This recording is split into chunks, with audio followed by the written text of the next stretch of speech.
cent 27487 and 9 cents. Text play to 57599. The Football Show on Off the Ball. With Sky. Watch Premier League, Women's Super League, EFL, Scottish Premiership and much more. Live on Sky Sports. I'm prepared to do anything I can to play for my country again. Do it then. What about your start to the game? It wasn't bad, was it? Why should an honest answer be a mistake? How can a modern day manager not have a mobile phone? Why should he? Yep, it is the Football Show with thanks to Sky Ireland. On the way, we will be speaking to Dion Fanning, looking ahead to the Republic of Ireland's friendly with Belgium on Saturday evening. And indeed, on top of that, we'll be looking at Ireland's bid, at least a joint bid, for Euro 2028. That's to come with Dion a little bit later on in the show. And also momentarily, we'll be speaking to the Derry City manager, Ruaidhri Higgins. But just to keep you up to date with what's going on in those World Cup playoffs across the continent, Wales are 2-0 up at home to Austria. There's an hour played at the Cardiff City Stadium, and it's noted golfer Gareth Bale who scored both of those goals for Wales tonight and set them pretty much on the way towards a playoff final against either Scotland or Ukraine. Touch wood, that game will be played in June, it would seem. Elsewhere, Italy still being held to a goalless draw by North Macedonia tonight. In the other half of that equation, Portugal are 2-0 up at home to Turkey. Those goals coming from Ottavio and Diogo Jota. And the other game tonight is in Sweden and still scoreless between the Swedes and the Czechs, just past the hour mark in each of those matches. We'll keep you up to date on all of those. Now, Derry City have made a remarkable start to the new SSE Airtricity Premier Division season. They are a bastion of stability given the infrastructure that's been put in place and the finances available to their owner Philip O'Doherty, but they have made on the pitch a magnificent start to the season. 6 games so far and they're yet to be beaten, and they've already gotten wins under their belts against the likes of Shamrock Rovers and St Patrick's Athletic. I'm delighted to say joining us on the line is their manager Ruaidhri Higgins. Ruaidhri, you're very welcome to the show.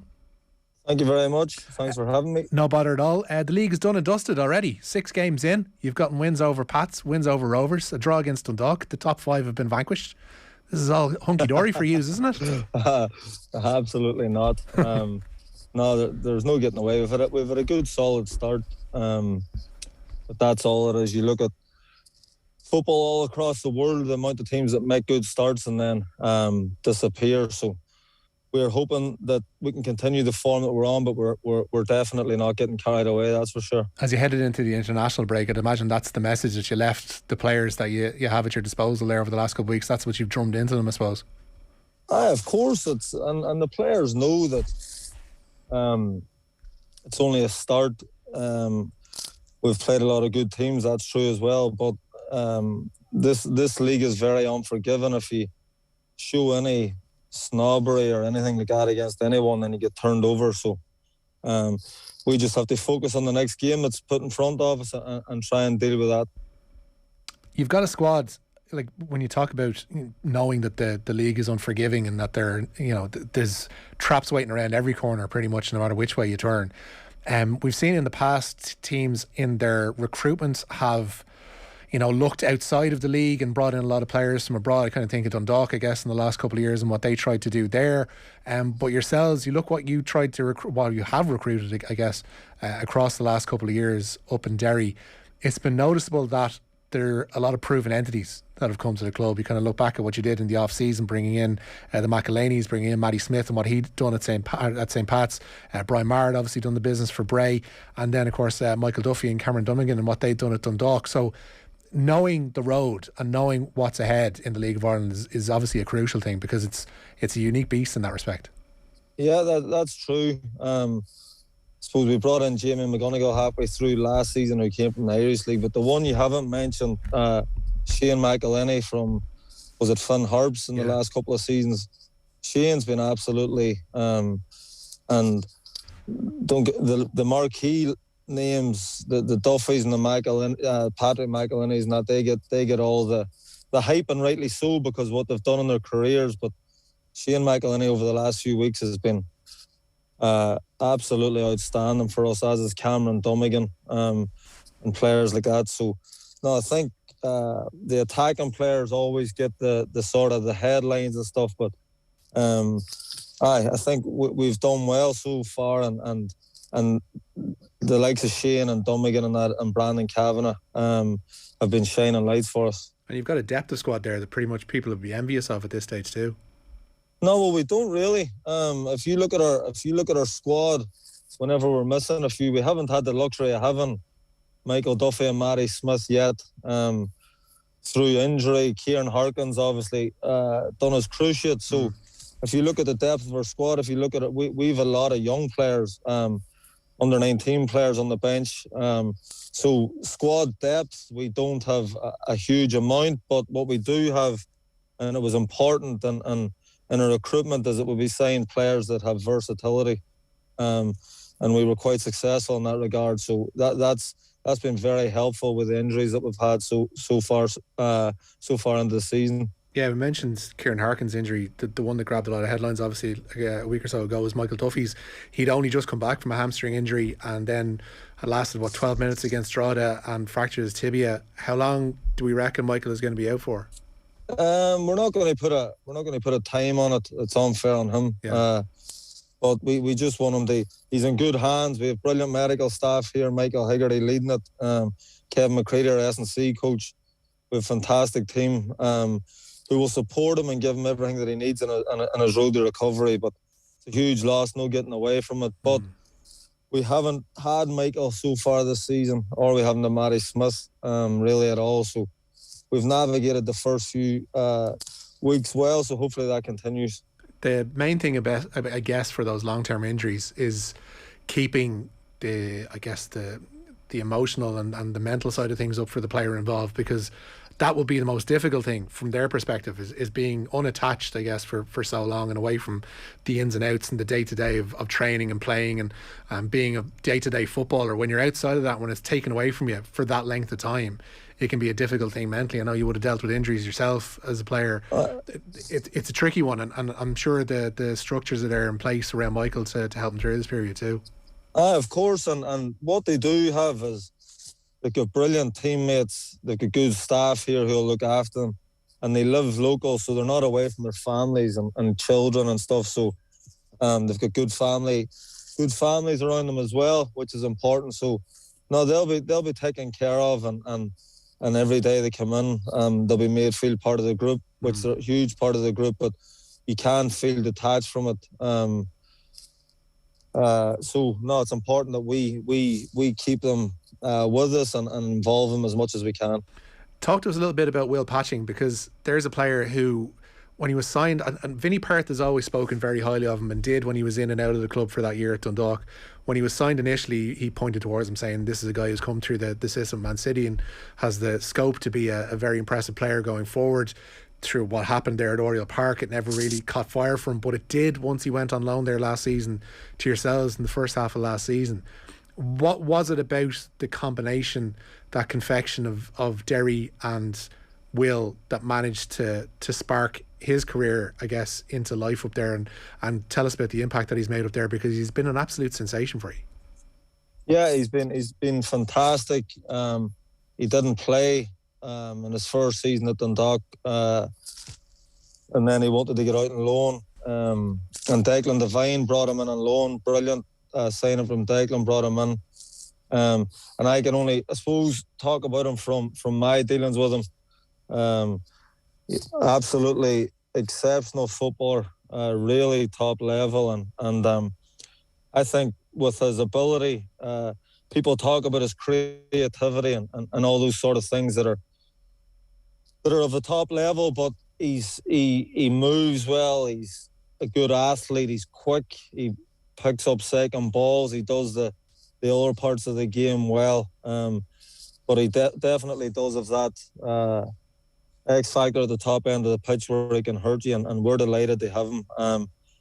And he loves it up here. He loves playing for the club. He loves living in the city, and the people in Derry have really taken to him, and it just seems to be a good fit at the minute, and long may that continue. That's the thing about Derry as well. It's such a community-led club.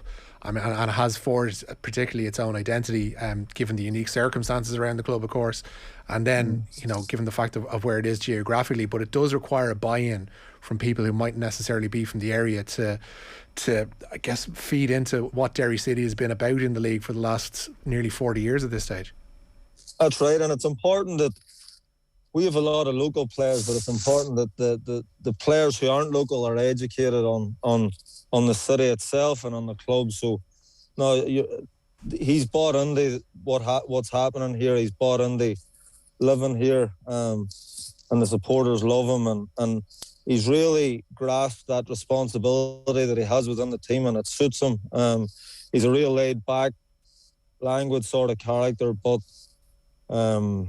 he's a winner, and he's very brave when the game can be going against him. He still receives the ball, still wants to take the ball. So an extremely brave footballer, but why wouldn't you be with that talent? Exactly. I want to talk about your own path, I guess, towards this job, Rory, because your name had obviously been mentioned in dispatches when the position became available, and there were some that thought, oh, listen, he's got that handy gig with the FAI and working as, you know, the opposition analyst for Stephen Kenny. Like, you know, why would you leave that? But I guess when this comes calling, when your home club comes calling, etc., you don't really have a chance to turn them down. Was that the case with you, or was there any kind of second guessing about what you were going into, going back, it was 18 months now at this stage? No, well, I mean, I had a brilliant job, loved the job that I was in, but I suppose the club were struggling, but I knew the potential of it. I knew that there was good players there, good staff. There's huge potential. It's a football mad town. I live in the city, which can be difficult at times when you're the manager because you can't get away from it. But it's a huge club, and it just needed a bit of freshness. And as I said, I knew the potential of it, and hopefully we're starting to get somewhere. But it's a big football club, and very demanding job. But I love getting up in the morning and going in and being in and around the players and the staff, and I'm in a very privileged position. And for a first senior manager's job, I guess, like it's a massive thing for yourself. It's a huge investment in yourself to put yourself forward for that kind of thing. Well, it is, and it's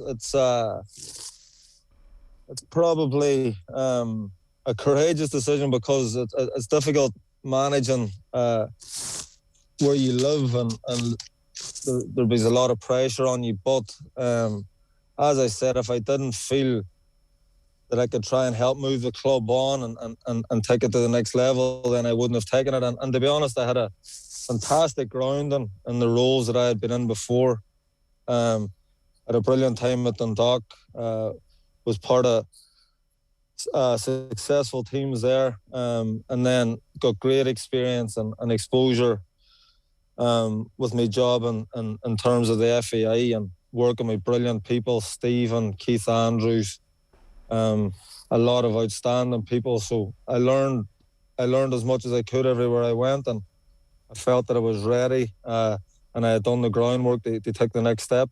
How easy or otherwise was it to kind of serve your apprenticeship under somebody who was at the time with Dundalk just an incredibly successful manager, and then parlaying that into the international sphere, which didn't start off so well but has now, I guess, found its footing? But what was it like to work alongside Stephen, and give us a sense of the kind of coach and the man he is on the training ground? Because a lot this week in the lead up to the Belgian game obviously has been made of Anthony Barry's decision to defect off to Belgium. It's just been a quirk of the fixture calendar that we're facing them again on Saturday, and the impact that he's made. But as the year has gone on, it's almost as if the people have been reluctant, I guess, to give the credit to Stephen for all this. But give us a sense of what kind of a coach he is day to day on the pitch, because I don't think we get a real sense of that.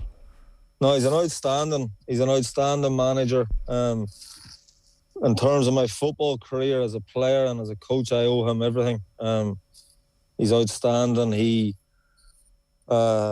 very, very brave in how he goes about his business. He encourages players to really, really express themselves, gives obviously within the structure of the team, he gives players a license to go and show their quality, and I suppose that the best way I could describe Stephen as a coach and as a manager is that he's brave and doesn't get obsessed with stopping the opposition. He wants to go and hurt them, and encourages his players to do so.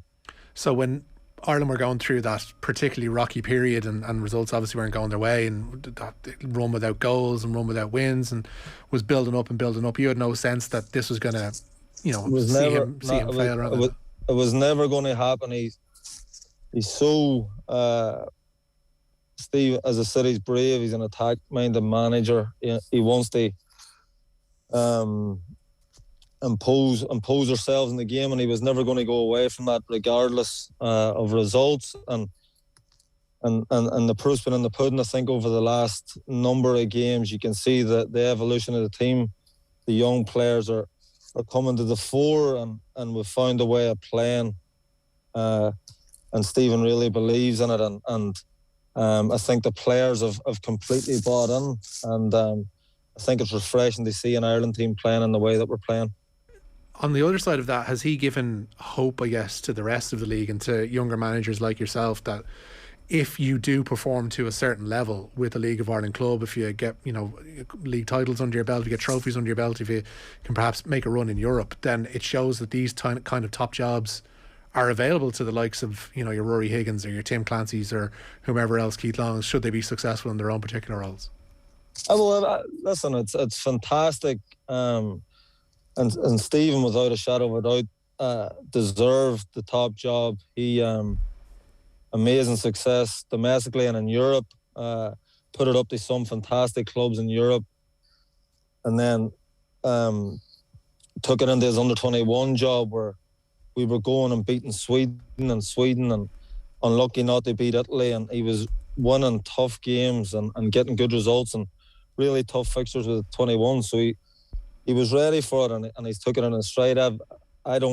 I'm not thinking about one day could that be me at all. I'm just thinking about trying to beat Bohemians next Friday, and the rest will look after itself. But no, he has shown a sheer drive and ambition to get to where he's got to, and he deserves everything that comes his way.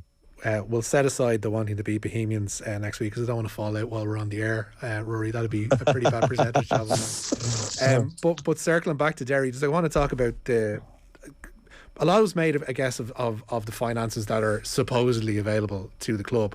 But the one thing that it shows, and others have obviously followed suit because they're in different circumstances, but it shows what's possible when you have the security blanket to be able to hand out, multi-year contracts, the difference that can make to a club, and the sense of buoyancy that it can give to a club, because it's not as if you're kind of living hand to mouth and waiting for the next deal to come through or whatever. It's more a case of you do have an ability to build, and that's a huge thing for a League of Ireland club. Yeah, that was one of the main topic of conversation that I had with Philip in relation to when I was offered the job, that I wanted to be in a position where we could build obviously short, medium and long term, and try and tie our best players to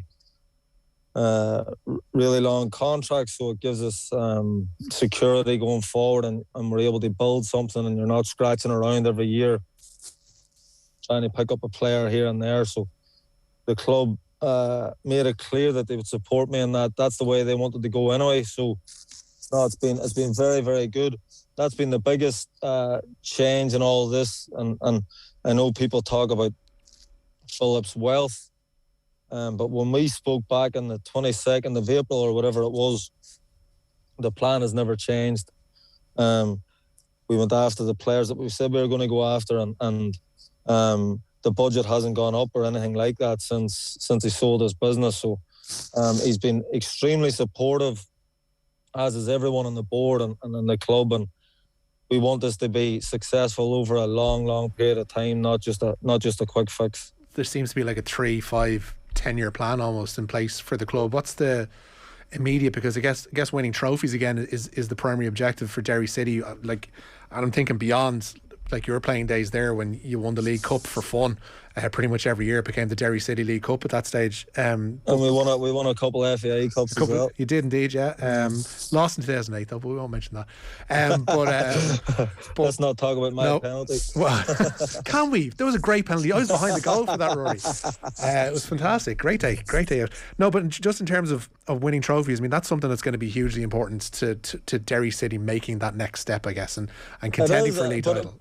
It is, and we want to try and bridge the gap. That's what we want to do initially, because let's be honest, the squad that Shamrock Rovers have at their disposal, the numbers, the international players, they've got outstanding depth. And you look at their squad and it scares the life out of you. So our initial goal is to try and bridge that gap, close the gap.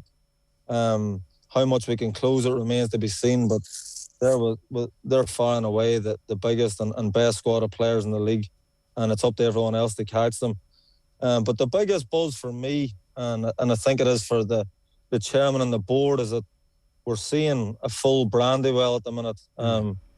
And the atmosphere, whether it's a Monday or a Friday, don't get me wrong, the atmosphere is better on a Friday. There's no doubt about that. It's the start of people's weekends and sort of party mode. But we've had full Brandywells Monday, Friday, and that's what we get real satisfaction out of. The fact that the public are buying into it, they're getting right behind it. They can identify with the team. There's a real local feel to the team as well. So at the minute, that's what satisfies me the most. The fact that the Brandywell's rocking and we're selling it out every game at the minute. Yeah, and you've got a fantastic facility up there, it must be said as well. It's kind of the envy of a lot of teams in the league, I would say, between yourselves and Shamrock Rovers. What you're able to do to be able to play in front of, in your case, 4 packed out stands and Rovers 3, like it makes a huge difference, these kind of facilities and the ability to pack them out. It raises everybody's level, I guess. It's Derry, as I said before, it's a football mad town, and I think they can identify with this team, and they're coming out in their numbers and really getting behind it. And for me, we've got injury time winners against Shamrock Rovers and St. Pat's, and I don't think we would have if it wasn't for the crowd, to be honest. And that's not me trying to soften them up or get a wee pat in the back or get a bit of praise. I mean it. They're really getting behind the players. The players are getting the energy from it, and we're going right to the end and scoring late goals, and which is important in any successful team. But no, it's been brilliant. It's a joy to be a part of, and I hope it continues for a long time. Yeah, Rory, listen, thanks so much for joining us this evening. Wish you the very best of luck with the remainder of the campaign, a lot of which is still stretching out in front of us, of course. And I wish you the very best of luck on April 4th against UCD. Before that, sure, we'll talk about it. Rory, thanks so much for this evening. All right, thank you. Bye-bye. Pleasure. There you go. That's Ruaidhri Higgins, the Derry City manager. It's now Wales 2, Austria 1 in Cardiff. They're into the last 8 minutes there. An own goal has made things very, very interesting and very nervy from a Welsh perspective. The football show here on Off the Brawl is in association with Sky Ireland. Watch Manchester United versus Everton in the Women's Super League this Sunday, live only on Sky Sports. We'll be talking to Dion Fanning next. Football on Off the Ball. With Sky, all the football you love in one place. Across Sky Sports, BT Sport and Premier Sports.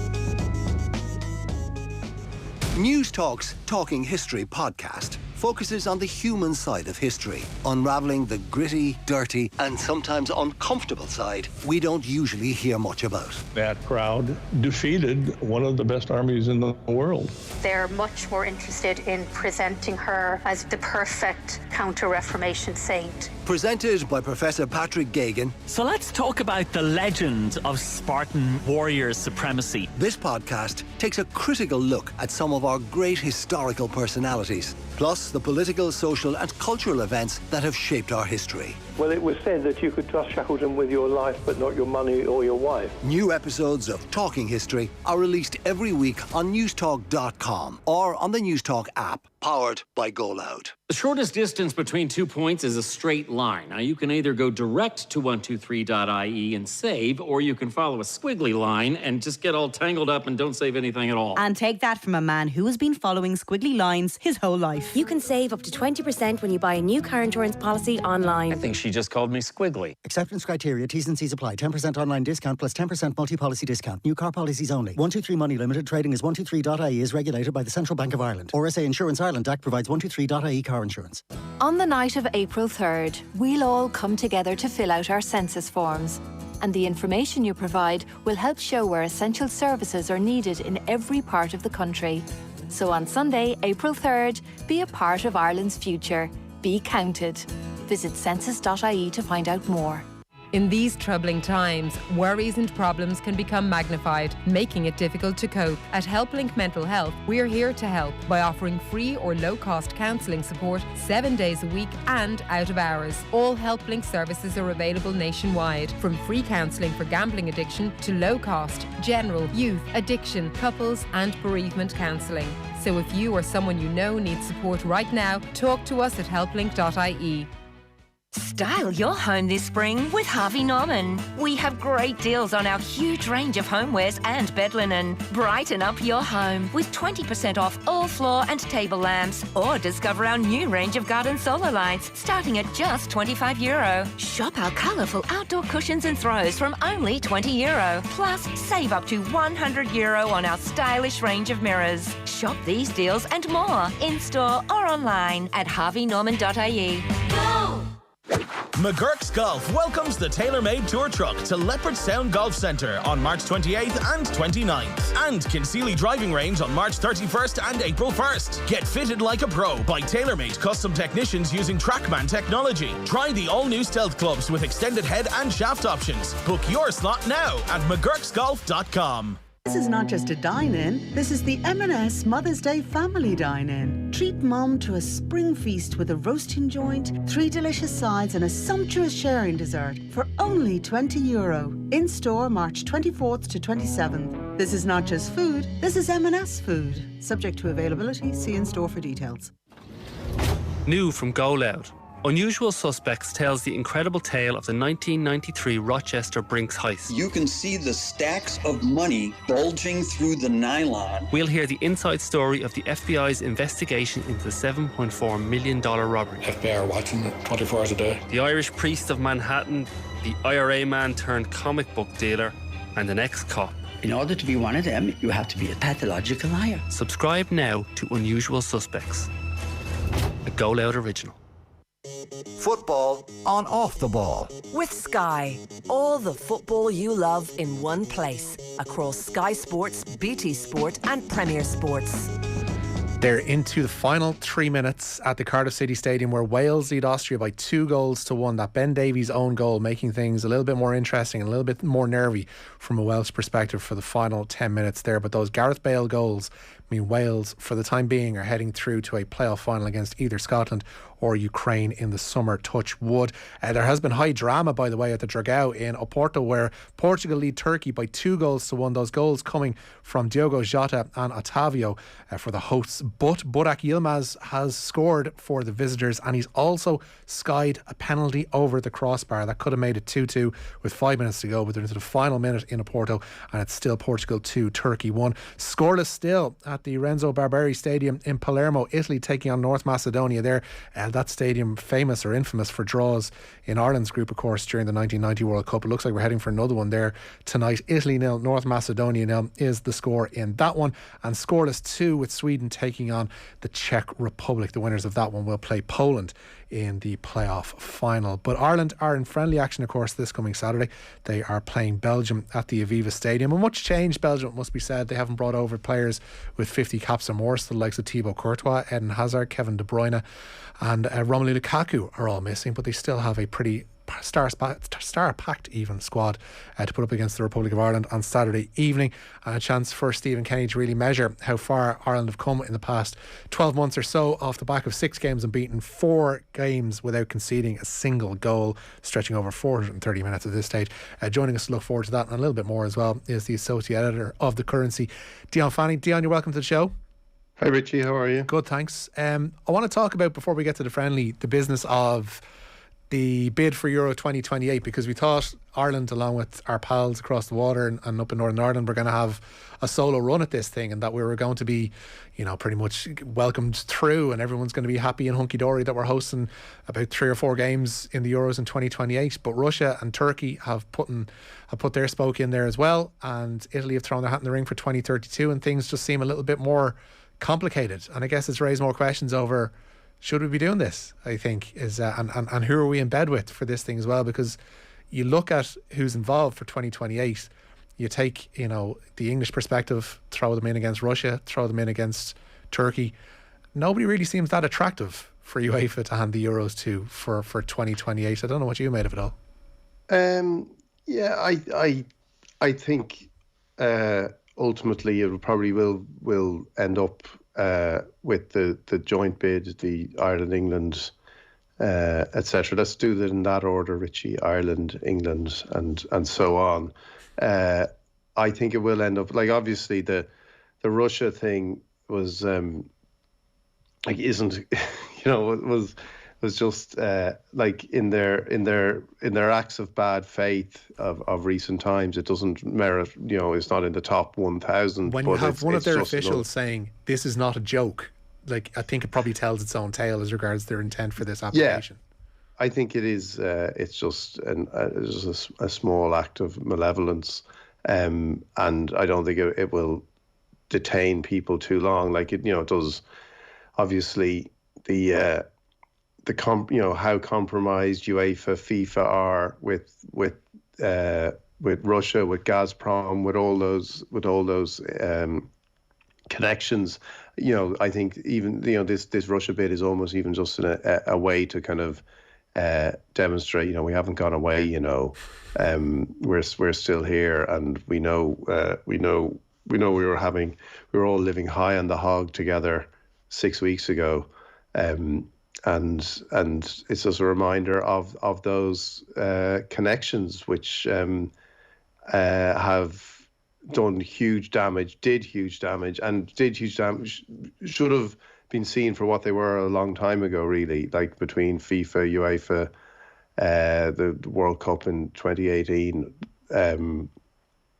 various, Infantino's medal from of his eternal friendship with Vladimir Putin. All these things are a kind of a stain on football, and I think this Russia bid is just a kind of a reminder of you can't just wipe away all. We're not going to let you wipe away all that so quickly. But I don't think it will ultimately derail the Irish bid, and I still think it's overall it's a good thing to be doing. I don't really share the. I don't really feel like many people do, and many people I respect feel that it's a waste of time and it's a sideshow and it doesn't address the real issues of Irish football.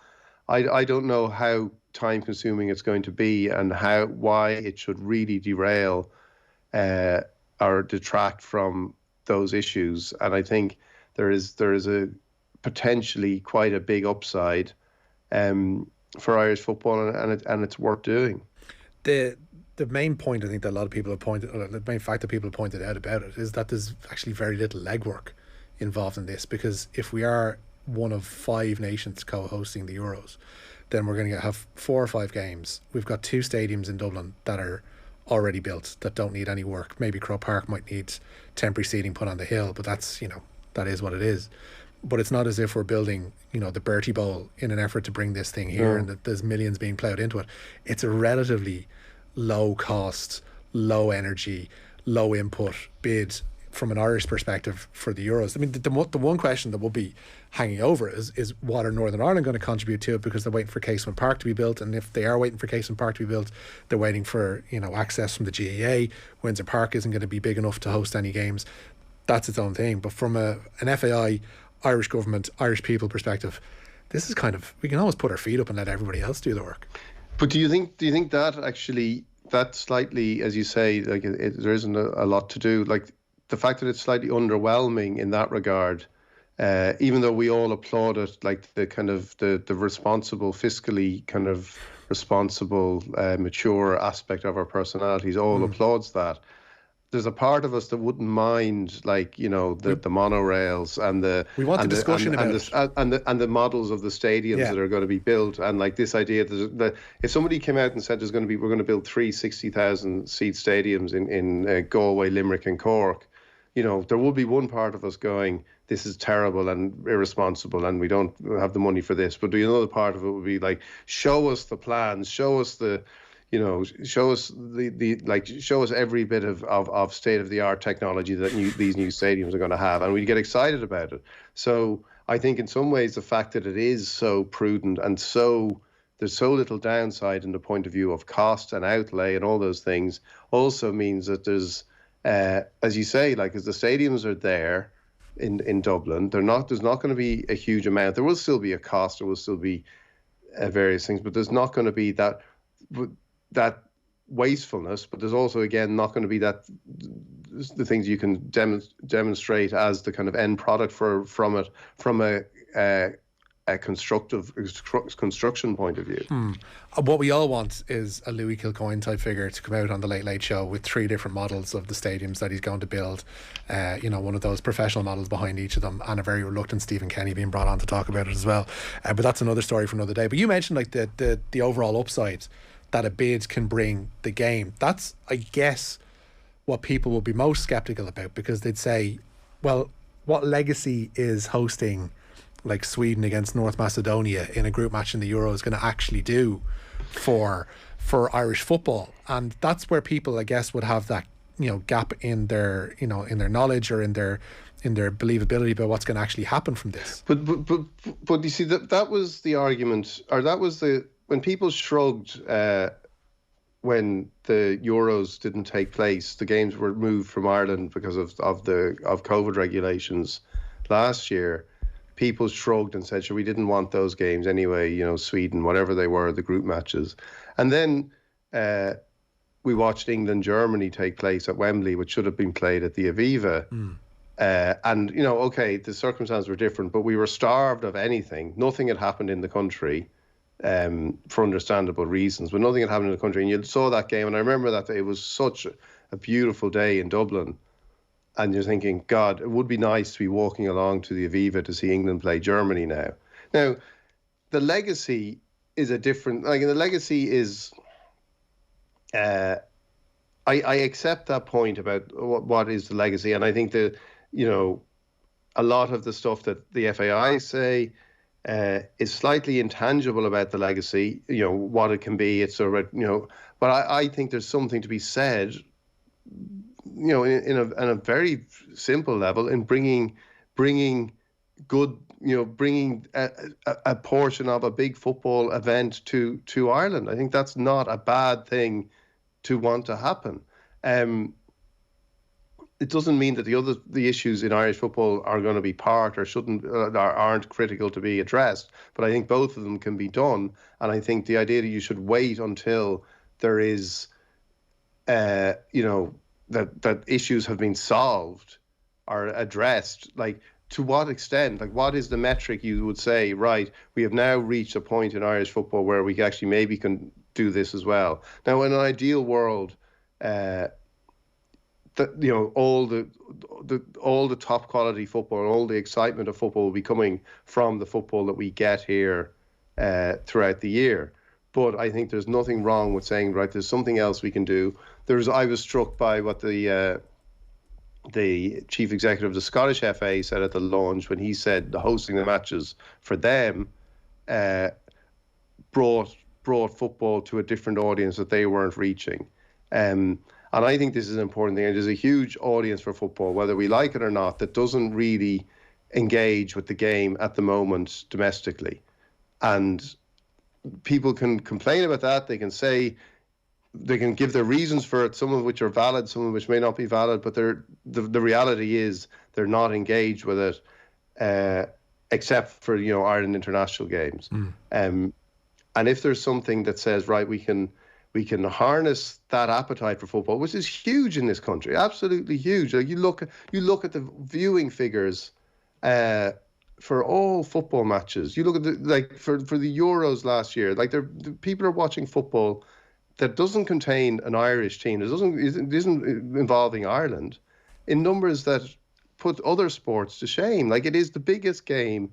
It's a game that has the most interest 12 months a year in this country. But there is a disconnect. Pardon me for interrupting, Dion. There is a disconnect whereby football as a modern entity is more so, and viewing numbers would justify that, is more so a television product than it is a live product. And there is a dissonance between the two. There are people who go to live matches. There are people who are happy enough to just watch them on TV. And this isn't a criticism of either one, but it's just a statement of fact that for the majority of people, whether they realise it or not, they view it in the same way that they would Coronation Street, EastEnders or Love Island. It's a television product, and it's like that's the reason why it generates massive money in terms of sales rights and television rights. It's because it's viewed as such, and it's a means of advertising.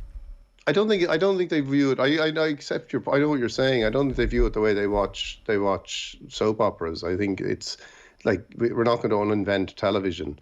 Like it's here to stay. I've heard good things. And what? I've heard good things. Yeah, and it's like it is. But I think that's true up to a point. Clearly, more people watch. Football, all sport is primarily, and you know this. I know this. Anyone who goes to cover football matches, you are irrelevant these days to the kind of to the main event, which is producing this television spectacle, and that's the way all sports are. But I don't think it necessarily means that people won't go to watch things as well and this is the thing, people say, oh, Irish people are event junkies, they don't want to, like, there is repeatedly reasons put forward why people aren't doing things, which always seem to put the blame on the people for not doing the things. And I think at some point you have to accept that there is enough to go around. There is enough you can, like, this comes back to the point. I think this has got very little downside in terms of cost, in terms of outlay, and you can do something like this. And if it brings a